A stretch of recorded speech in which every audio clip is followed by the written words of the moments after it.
Hi and welcome to Reseller News. My name is Pasini. Today is August 8th, 2019. Thank you for tuning in. I just want to start off by saying thank you to all the new subscribers who recently subscribed to my channel. It is greatly appreciated. I hope you like the content and come back for more. I got some windows open up, so let's get right to it. Okay, for those who are new, I just want you guys to know I do not read everything verbatim. I will give you the URL and the company is where I got the information from, and the rest is up to you if you'd like to pick up where I left off. This first story is from Reseller Cafe, and the URL is https://esellercafe.com. This story was posted August 7th, 2019. The state of California is being sued for failing to collect sales tax from Amazon. We'll read a little into it here. And it goes on to say here, Stan Gross, Fresno resident and president of Fresno-based Horn Photo Camera Shop, filed a lawsuit against California's State Tax Division, CDTFA, calling out the state tax organization's failure to make Amazon pay the state billions in uncollected sales taxes. According to the complaint, I'm sorry about that, folks, filed in Los Angeles County Superior Court late Tuesday, Gross, a California taxpayer, brings the case under California's government waste laws, citing CDTFA's failure to make Amazon collect sales tax on Amazon's marketplace sales for the last 3 to 8 years as a violation of their CDTFA's obligations to enforce the law. And it goes on to say a little more here. By filing a lawsuit, Gross is asking the court to require CDTFA to assess Amazon for billions in back taxes related to uncollected sales tax from Amazon's Fulfillment by Amazon program. Gross states that the CDTFA was and still is required to make Amazon pay billions in back taxes from sales at Amazon. Then it goes on to say here a little more. Yet online retailer claims that they are exempt because the Amazon is merely a marketplace with respect to those sales, not a retailer under state law. I'm not going to read too much into this, folks. However, I will scroll down here and let you read the rest of it if there is any more to read. I've done this before in my other videos. When I don't read the whole thing, I will scroll down, and that'll be up to you guys if you like to pick up where I left off. And if you do see any active hyperlinks like over here, you will need to log on to the website in order to activate those hyperlinks. It looks like that's about the last of it. They got some other information here. Again, these are all active hyperlinks. If you want to check these things out, these other websites, you will need to log on. Okay, so let's move right along here, and I'm going to bump out of this window. Now, the next, let's see, I got here 1, 2, 3, 4, 5, 6, 7, 8, 9. Okay, 9 windows. Okay, this one here, we've already seen this one here. Is going to be, let's go to the beginning one here, from e-commerce bytes. Okay, so let me give you URL. It's www.ecommercebytes.com. And the story goes on here. This story was posted August 6, 2019. eBay seller initiated offers what's working. Okay. The story goes on to say eBay reportedly made a change to its seller initiated offers feature, which it launched in the pilot program in the fall and expanded into May. Unlike best offers, where buyers reach out to the sellers with an offer, with seller initiated offers, sellers reach out to buyers. For example, they can make offers to buyers who are watching their items. I don't know if you guys use the that service array that eBay has implemented into the system. I used it. I made a couple offers. I got to honestly say, I did not get any response from the potential buyers. But if you guys have, please share it with us. I'd like to hear what you have to say about it.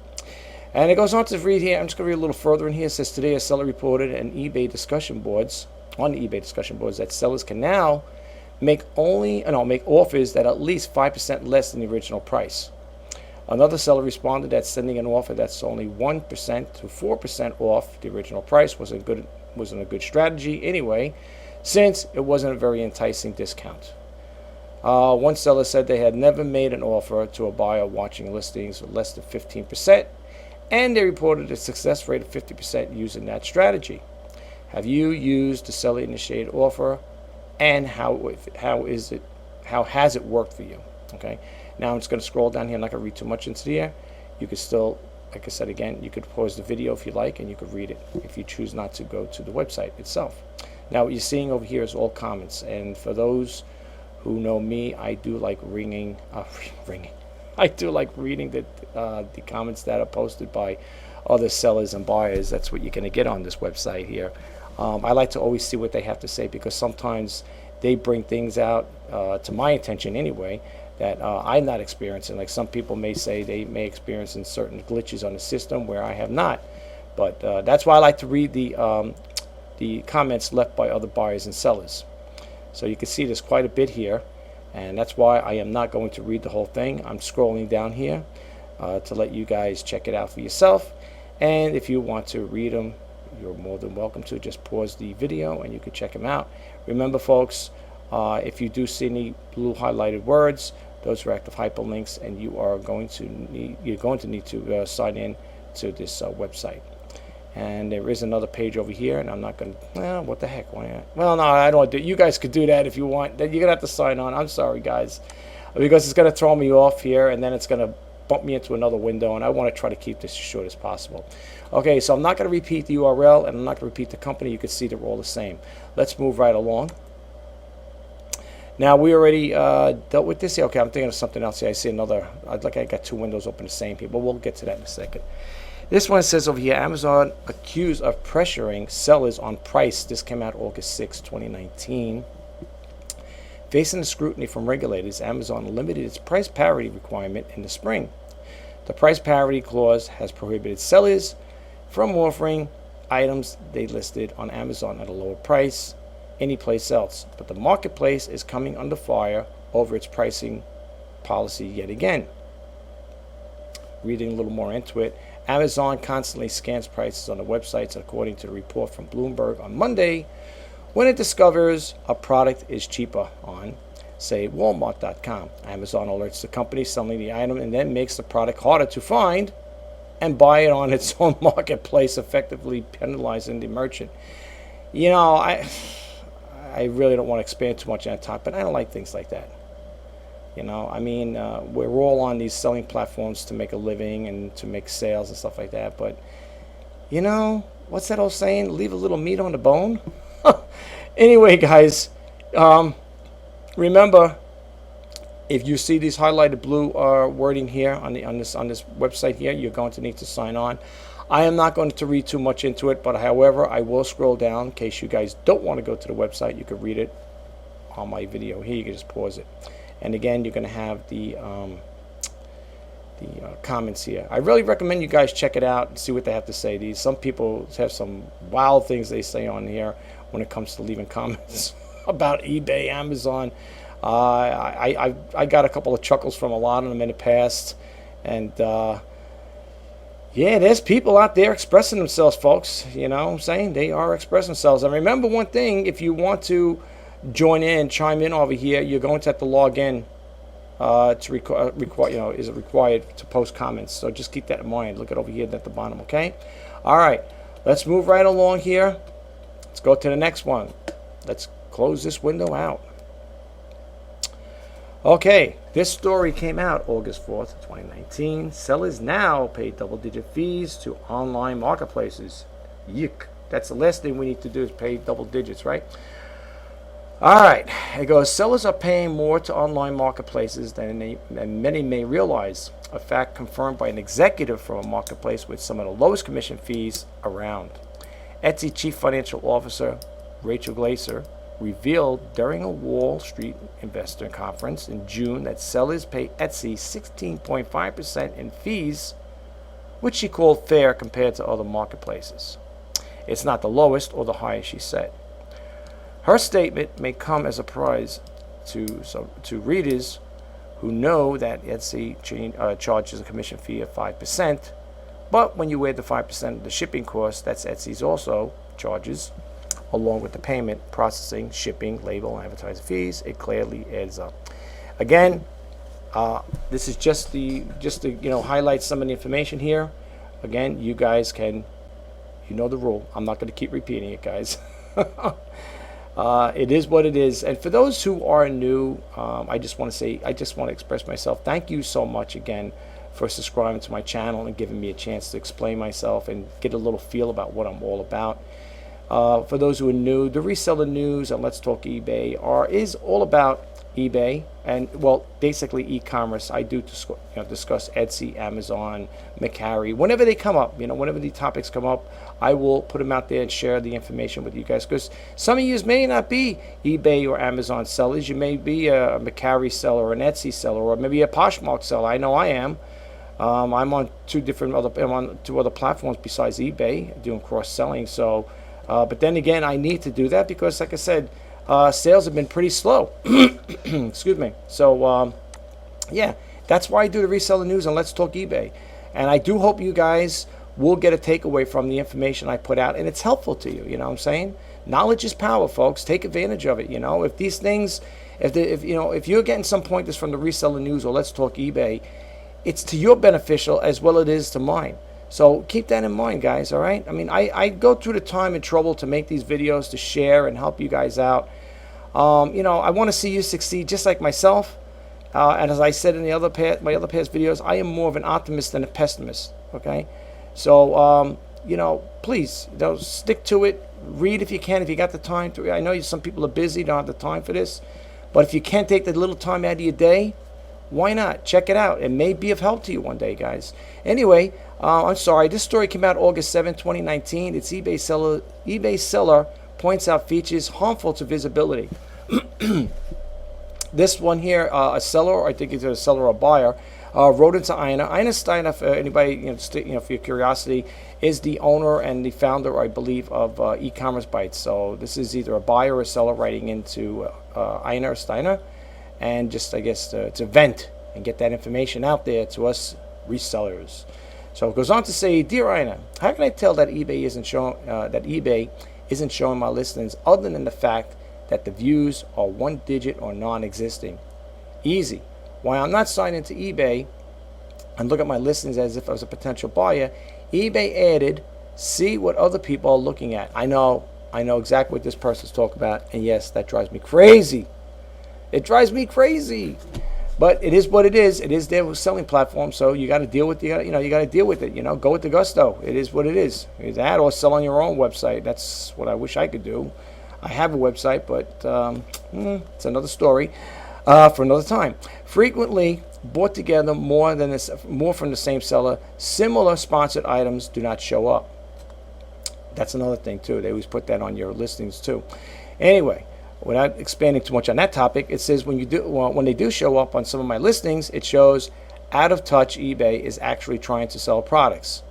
They would rather have one similar sponsored item in a space that could hold 6 read 5 opportunities missed than show something from a seller that isn't non-paying more on the top more. I sell vintage jewelry in the vintage category. Why would 99 cents product from China show up as similar? I know. That's a whole nother story. I tell you, I am not too crazy about the when they open the floodgates to all the foreign sellers on there. It seems since eBay did that there, it seems like business has really been slowed down for me, and I think not only me but other sellers as well. So it's no wonder things are the way they are. But like I said again, hey, it's there. It's like that old saying, if you can't take the heat, get out of the kitchen. It is what it is, folks. But anyway, I'm not going to read too much into this, but however, I will scroll down so you guys can, the drill. I'm not going to keep repeating it. All right.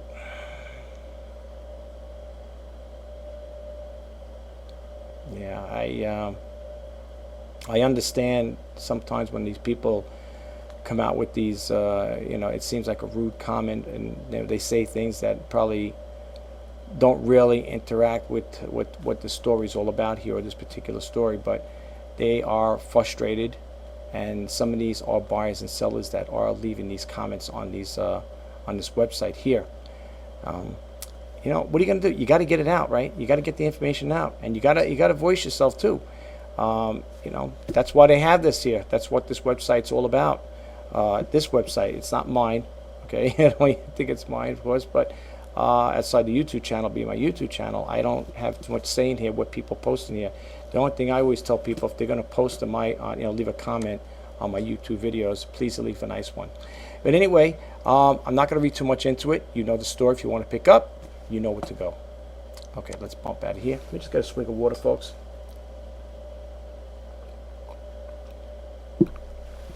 Okay, need a little water by your side here every now and then, especially doing this stuff, right? This one goes on to say here, this one came out August 5th, 2019. eBay seller unable to respond to a buyer feedback.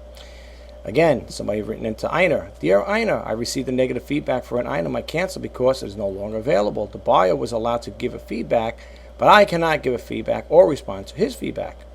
Another case of eBay abusing sellers. Not good, eBay. Come on now. Last time you did an article about working with sellers and helping sellers out. You got to be in play here. Let's have a level playing field here. Let's. I'll to be honest with you. The only thing that upsets me is I don't like the part where a buyer can leave a negative feedback and all you could do is just respond to them. You know what I'm saying? But what can I say? It's what I'm about to say. But anyway, and then it goes on to say, regards, avid e-commerce bites reader. So apparently this person is like me.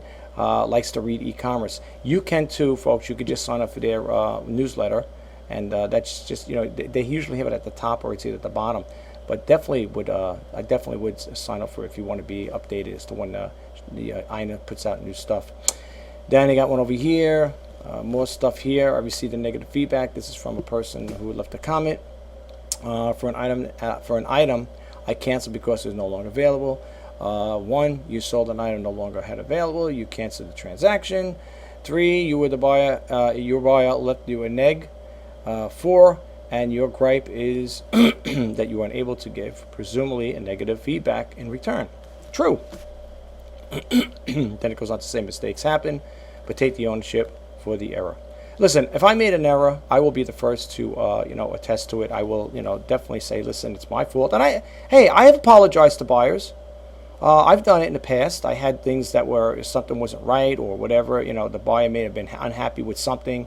But I apologize, and I never give the buyer a hard time in most cases, as long as they don't send me the item back broken, which does on occasion happen with printers. That's why I could have sold printers many times. I sold quite a few of them, and very rarely I'll have a problem with them. But for the most part, I don't really get buyers that are really nasty and stuff like that will take the initiative to, get nasty and leave a negative feedback. But it happens on occasion. It happens, and I admit, look, if I'm wrong, I will be the first to contact that buyer and say, listen, if something. Let's for example, for instance, let's say you have a warehouse, a small warehouse, a storage facility, okay, and you got an item listed on eBay, and let's say somebody was in a storage facility moving stuff around. Maybe a forklift bumped into a shelf and it fell down, and the item got broken. He had to get rid of it, whatever. And let's say there was a purchase on it.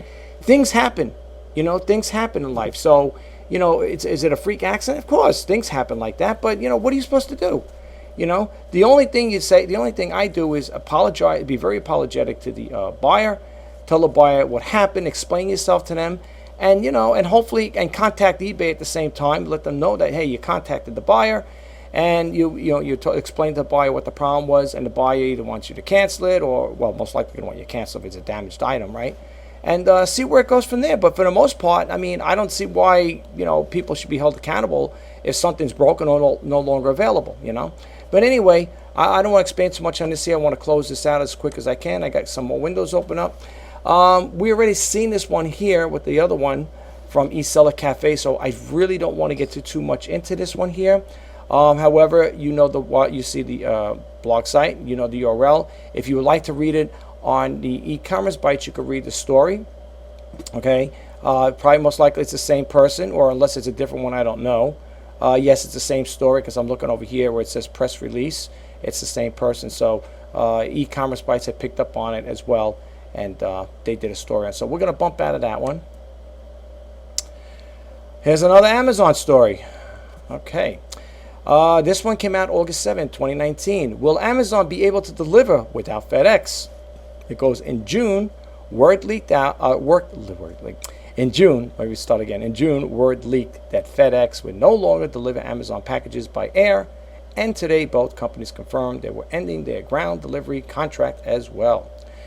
Amazon has relied more heavily on UPS and USPS, which I use exclusively. I used to have a UPS account and a FedEx account. I closed them both out, and I am strictly with the United States Postal Service. I love them. I can't complain. Let me just recap that part again. It says Amazon has relied more heavily on UPS and USPS than on FedEx anyway. But as the Washington Post pointed out, in June, the lack of air contract with FedEx could hurt Amazon during the holidays if it sees a flood of last-minute orders and needs the extra capacity. It goes on to say, meanwhile, FedEx is actually ramping up its e-commerce ambitions without the demands of Amazon. Could FedEx actually offer improved service to other merchants and retailers? FedEx has specifically called out Target, Walgreens, and Walmart in a statement to e-commerce bites in June when it said it had the capacity to serve thousands of retailers in e-commerce space. Okay, and I'm not going to read too much more into it, even though there's not that much, because I am getting tongue-tied talking here. So here it goes. Here again, I love reading the comments. Not that many this time, but you can check it out for yourself, guys. Let's move right along. You know the story you're looking for. This one goes on to say here, this story came out August 7th, 2019. It goes on to say this year, well, anyway, the survey of 18,000 shoppers makes good reading for online sellers. This year's UPS benchmark survey sheds light on e-commerce and the marketplace trends, including which factors are the most important to online shoppers. The 2019 UPS Pulse on the online shopper surveyed 18,000 consumers in 15 countries between December 2018 and January 2019 and found that 96% had made an online purchase from the marketplace in 3 months prior to making the survey. Taking the survey, I'm sorry. Amazon was the most used marketplace in 3 of the 4 geographic regions, the Americas, Europe, and India, and was number 2 in most marketplaces in Asia Pacific. eBay was number 1 in Asia Pacific, number 2 in Europe, number 3 in Americas, and number 4 in India. All right, you can read the rest of the story, and we are going to be down to the last window right after I do this. Okay, we're going to get to the comments. So someone left a long comment there. Wow. All right. I'll go back up here, and the story you're looking for, folks, is a survey of 18,000 shoppers makes good reading for online sellers. And with that, we're going to bump into the last window here. This story was posted August 6, 2019. Sellers can now clear FBA stock by selling on Amazon outlet.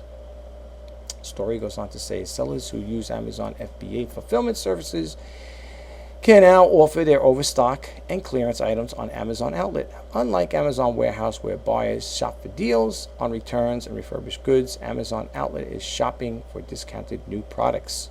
Sellers who use FBA will likely welcome the option of selling items that may be slow movers through Amazon outlet to save on storage fees, since options for clearing inventory from the FBA warehouse shelves are not inexpensive. Sellers can have Amazon return FBA items at 50 cents standard sized item, or dispose of them at 15 cents standard sized items. Okay, I'm not going to read too much into here, guys, and let's see what they got. Very short story, really short story. I know I could probably finish the rest of this, but for all intents and purposes, I definitely want to end this video. So let me close it out. I'll be right with you guys. Well, that concludes the reseller news for August 8th, 2019. I hope you got a takeaway from it. I hope it was helpful. And if it was, please don't forget to hit that subscribe button, like, comment, and share. And if you want to be updated to when I post out new videos, please hit that bell notification icon. My name is Rich Pasini. Until next time, bye-bye now.